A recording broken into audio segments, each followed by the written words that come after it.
আছে, বিশেষত সে যদি দরিদ্র ব্রাহ্মণ হয় তাহলে তো আর কোনো কথাই নেই। অতএব রাজা তুমি আর বিলম্ব না করে একটা বিরাট রথে সোনা মণি মুক্তা পূর্ণ করে সারথীকে বলে দিও ওই রথ পূর্ণ অর্থে, তাহলে তোমার রাজত্বে অর্থিক দানপত্র সই করে ওই সারথীর কাছে পাঠিয়ে দেবে। এছাড়া কোনো উপায় নাই। যাও যাও রাজাকে, আমি আশীর্বাদ করছি, তোমার জয় হোক। শ্রী হরি বলি শোভযাত্রা হইল,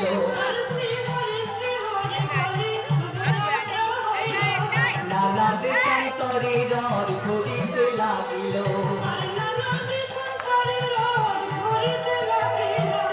নানা দেশে ভ্রমণ করে শিশু।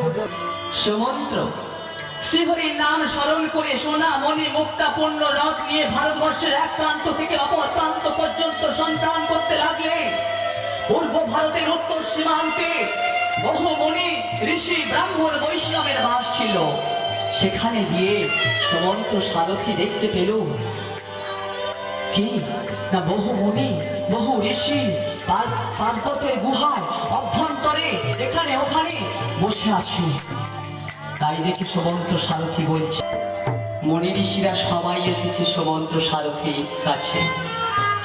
আর সুমন্ত্র সারথী ওই মুনি ঋষিদের উদ্দেশ্যে কি কথা বলছেন? হে ঋষিগণ, হে মুনিগণ, আপনাদের